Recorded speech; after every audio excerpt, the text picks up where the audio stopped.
आनंद भगवान की जय। बोलो बद्री विशाल भगवान की जय। बोलो सभी गुरु महाराजों की जय। आप सभी भक्त लोगों की जय। भगवत प्रेमियों, आज एक परम श्लोक को लेके आए हैं। मनुष्य के मन में कई प्रकार एक प्रकार का प्रश्न होता है कि मेरे भाग्य ने मेरा साथ नहीं दिया। भाग्य निर्भर करता है कर्म में, और कर्म से ही भाग्य फल संपादित होता है। तो भगवान जी श्री सुखदेव मुनि जी परीक्षित को ज्ञान देते हैं कि भाग्य क्या है और कर्म क्या चीज़ है, और कर्म और भाग्य जब आपस में प्राप्त मिलते हैं, जुड़ते हैं, तभी मनुष्य का पुरुषार्थ का जन्म होता है। तो श्रीमद् भागवत जी के सप्तम स्कंद के 40वें अध्याय 40वें श्लोक में श्री सुखदेव मुनि जी परीक्षित जी को ज्ञान दे रहे हैं। क्या कह रहे हैं वो परम श्लोक में?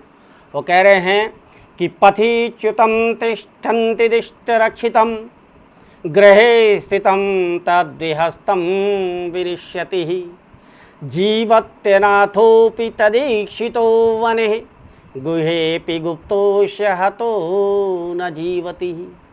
इस परम श्लोक में क्या कह रहे हैं? सूत जी समझा रहे हैं इसके सारांश को कि भाग्य जब मनुष्य के अधीन अनुकूल बनता है, और भाग्य का निर्माता कौन है? कर्म। मनुष्य कर्म से ही अपने भाग्य को निष्पादित करता है। तो जब भाग्य अनुकूल होता है तो रास्ते में गिरी हुई कोई भी वस्तु उसकी उसी प्रकार प्राप्त हो जाती है। जब वो ढूंढने जाता है वहाँ पर प्राप्त हो जाती है। लेकिन जब भाग्य प्रतिकूल हो जाता है तो घर के भीतर रखी हुई तिजोरी में जो वस्तु है वो भी वहाँ से लुप्त हो जाती है, खो जाती है। ये भाग्य के अनुकूल ना होने का संकेत होता है। जीव बिना किसी सहारे के जो है देव की दृष्टि से जंगल में निवास करता है और वहाँ पे परम आनंद को प्राप्त करता है।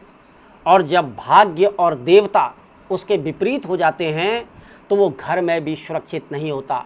घर में सुरक्षित स्थान पर रहने पर भी किसी न किसी प्रकार से काल वहाँ पर घूम करके उसको ग्रसित करता रहता है।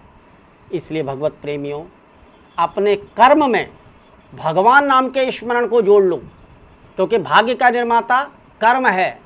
इसलिए भगवान का उच्चारण करो, भगवान के नाम का उच्चारण करो, भगवान नारायण का उच्चारण करो।